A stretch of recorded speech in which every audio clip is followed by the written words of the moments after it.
Nagsimula sa isa, naubos ang 5, hanggang umabot ng 15. Pagdating ng 20, hindi na makatayo. Busog na busog, lubog na sa pagkaupo. Yan na nga ba sinasabi, hindi naman babae. At maraming mga ibang bansa na meron ganito. May mga anti-discrimination laws na sa kanila, batas na talaga para sa LGBTQ. Sa Sweden, sa Canada, mabait, nakakahiya talaga yung mga Canadian kaysa yung mga US kasi yung mga Canada, mas mabait talaga sila sa mga kapag-tao nila eh. Kami sa US, ang daming mga sinasabi-sabi, daming alam. Sila, may isang naabuso ng community, okay. Dada, sino mga abuso sa US? Yung LGBT part na LGBT? O sino yung nang-aabuso? Yung LGBT, historically speaking. Excuse me. Nang-aabuso abuser sila, hindi, naabuso. Nang-aabuso? Abuser Hindi silang abused. Sila ang abused? Yeah. Historically, na sinasabi ko. Siyempre iba na ang kalagayan ngayon dahil sa activism ng LGBTQ community, dahil sa marami silang ginawa. But I think yung ito, pagdating sa rights, civil rights, kasi I think lalo kapag Christian yung mga kausap natin, pumunta tayo sa theology, sa ang sarap ng sisig pa rin. Scripture, but I think kailangan tayo muna tingnan na yung issue na to ay tungkol sa rights, karapatan ng tao. Na kahit hindi ka naniniwala sa ginagawa nila, kailangan din natin tanggapin na karapatan pa rin nila. Hanggat andito pa rin, habang andito tayo sa isang lipunan na demokrasya, at yung lagi kong ginagawang parallel, yung African-American civil rights sa US. Kasi ganito din ang dynamic. May isang komunidad na walang rights na ni-recognize, yung para bumoto, para hindi sila ma-discriminate sa segregation, sa mga Jim Crow laws. So lumaban sila at sabi nila, ay mga karapatan natin to, kailangan natin ng mga batas para maprotektahan kami. Ganito din ang dynamic doon. May mga Christian na sabi, okay na kayo, hindi na kayo alipin, so sapat na yan. At hindi naman pasok sa theology namin na kailangan namin pag-usapan yung race pagdating sa church, mga ganun-ganon. Pero dahil sa mga malupit na leaders, siyempre isa doon si Martin Luther King Jr., isa din si Malcolm X, isa din si James Baldwin. Mahaba yung listahan na yan. Pero dahil sa ginawa nila, kahit paano nagkaroon ng mga batas para sa mga civil rights nila. Iba talaga yung usapan ng race sa US. Mahaba pang, marami pang problema pagdating doon. But yun din ang dynamic nakikita natin sa kalagayan ng ating mga LGBTQ dito na wala namang batas na nagpo-protekta sa mga karapatan nila bilang LGBT. May mga kumakontra at marami taga-Christian na hindi naniniwala na karapatan nila o hindi naniniwala na kasama sa identity sa pagkakatao nila yung SOGI. Yun, doon lumalaban yung issue na to. Pero yun nga, kung tingnan natin na yung African-American community sa US, dapat may mga civil rights sila, dapat may mga batas na nagpo-protekta sa kanila. I think yun din ang kailangan natin tingnan dito, na ganun din ang nangyayari. May mga tao na walang karapatan or hindi na-recognize ng batas, so kailangan nila magkaroon ng ganito. And bilang isang lumaki sa US, ang sarap! Sa California pa, isa kami sa mga unang nag-legalize ng gay marriage. At yung tito ko, isa siya doon na nakinabanag doon sa batas na yan kasi yung partner niya ng 10 buta ko kung katagal sila mag-partner. Nagpakasal sila noong 2022. Nakasama ko din sa kasal nila. At nakita ko kung ano nangyayari kapag may mga LGBT na nagpapakasal. Sinasabi dito na, mawawala na yung lipunan, moral decline, Sodom Gomorrah, lahat na yan. Andun na ako, nangyayari na sa ibang bansa. Wala namang ganun, wala namang Sodom and Gomorrah, wala namang moral decline. Yung mga nangyayari, yung mga nangyayari, at least may mga tao na nagpakasal, nagkaroon sila ng mga benepisyo ng mga mag-asawa, katulad ng kapag may isa sa kanila nasa hospital, nasa ICU, pwede sila, may karapatan na sila sumama sa partner nila kasi mag-asawa sila. Pero dito sa Pilipinas, wala tayong ganun. Wala kang karapatan magsama pang na ganun yung asawa mo. Pag-usapan ka pa eh. Ayun nga eh. At sa adoption din. And marami sa mga adoption din. sa adoption, sa taxes, Properties. tax breaks, Wala, sa no? mga Wala provision doon eh. walang ganun. Properties, wala.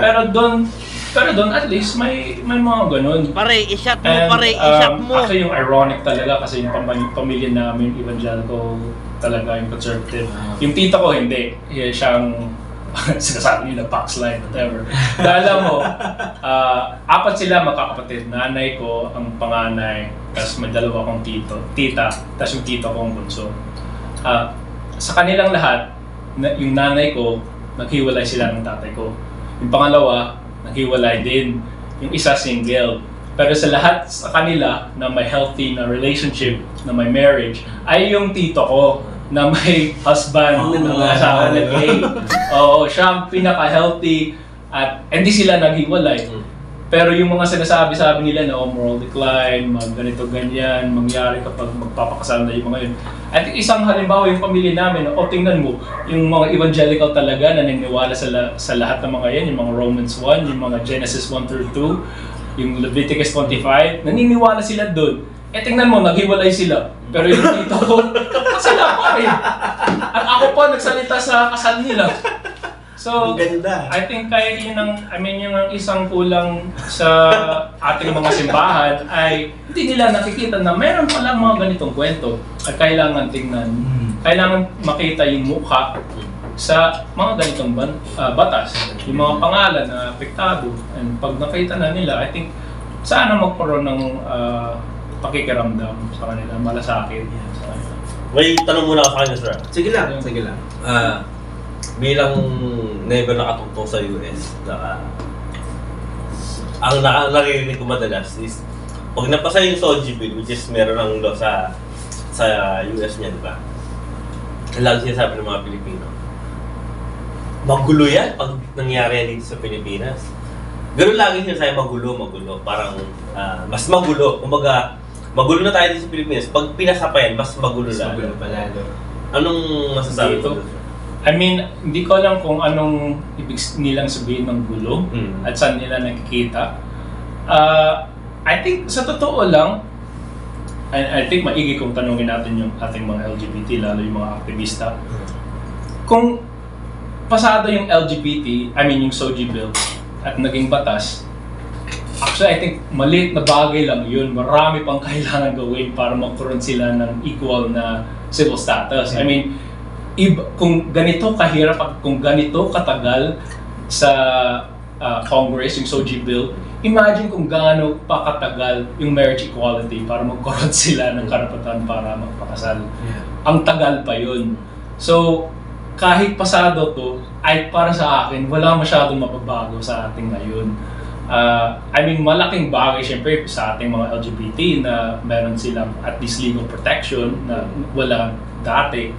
Pero yung pagbabago, hindi pa ganun kalaki. Pero pag-usapan natin marriage equality, bilang isang lumaki sa California at nalimutan ko kung kailan nag-legalize yung gay marriage. Alam mo kasi pare, Kung anong taon nung sa California, isa kami sa mga una. Pero masasabi ko wala namang gulo. Yung gulo ay yung mga katulad ng kontra at sinasabi na hindi dapat ganito ganyan. Pero yung mga nakikita ko, okay naman yung katulad ng tito ko, okay naman ang kalagayan nila. Mas maigi na kasi may karapatan na sila bilang mag-asawa.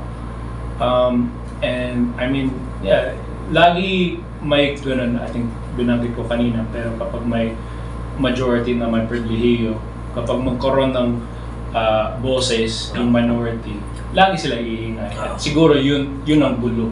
Yun nga, sinasabi nila. Babalik tayo sa sinabi mo kanina na majority sa Pilipinas, mga religious na tao. Kaya siguro mas magulo. Yun lang sa akin kasi pag napasa yan, talagang ang iingay niyan, hindi pa nga napapasa. Dami na kumukontra eh.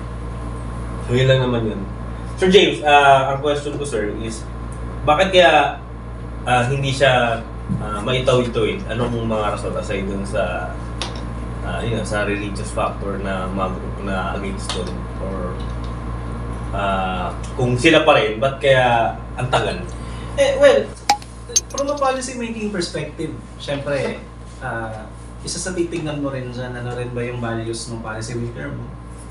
Ano rin ba assumptions ng policy maker mo? Number 3, ano rin ba yung interest na iniingatan ng policy maker mo? So, Diba? For example, if ayun nga, ina-acknowledge naman natin na ang religious communities ay may say pa rin sa issue, kumbaga may influence sila sa issue, hindi rin naman din natin may kakaila na ang religious community is also a force then to secure votes for the upcoming elections, diba? So, if you want to secure a healthy number of votes, then you have to you have to be aligned din doon sa, 'di ba? Doon sa gusto nila. Kaya mapapansin mo tuwing mag-election, laging magbabago, 'di ba? Makikita mo na lang sa simbahan mo si ganitong senator o si ganitong politician. Sa mga binyag, makikita mo siya, pagpipray ni pastor ganito, pagpipray ni minister ganito, 'di ba? In other words, it all boils down then doon sa interest ng policy maker, 'di ba? So, malaking factor din 'yon, no? Kumbaga may ganung play yung ating may ganung laro yung political dynamics natin sa Pilipinas. Maganda lang na may maganda lang yung historical background na binanggit ni Sir Tim, no? Kasi kung ilalagay mo rin naman yan dito sa Pilipinas, recently nakapakinig ako ng isang interview din about Soji. Kasi nasabi, nakalimutan ko yung pangalan niya, pero kay Howie Severino to na sabi niya, alam mo tayong mga Pilipino, when we address one another, tayo, mas gender neutral tayo than people in the West, no? Kasi yung sa atin, 'di ba, kung kunyari pag sinabi kong sila or siya, hindi siya he or she, walang gender. Sa English ka lang nagkakaroon ng distinction ng he at saka she, ng her at saka his, 'di ba? Pero dito sa atin mas safe, no? And pre-colonial pre-colonial experience natin, there are historical documents that actually suggest na mas diverse ang community natin. In fact, sa customs ng Katagalugan, for example, they do not have an issue kapag ang babaylan nila ay usually ang mga religious leaders nila noon hindi lang babae. No, there are also accounts that suggest na ito ay may mga LGBT leaders din sila. So there are also accounts that suggest na may ganung klaseng may ganung klaseng dynamics yung ating pre-colonial past, no? Kumbaga mas inclusive yung natin, hindi lang ito issue ng babae at lalaki, no? Kumbaga they don't actually demonize. In fact, some of them were actually leaders, di ba? Hindi lang leaders, hindi lang good side. There are also sa customs ng Katagalugan, meron ding LGBT meron ka ring tone ng LGBT na isa rin sa mga powerful na demon. So in other words, both good and dark side, makikita mo na they put a high premium doon sa ganong klaseng pagiging inclusive na gender. They acknowledge that kind of gender, di ba? So, magandang yan, no? Magandang pag-isipan din.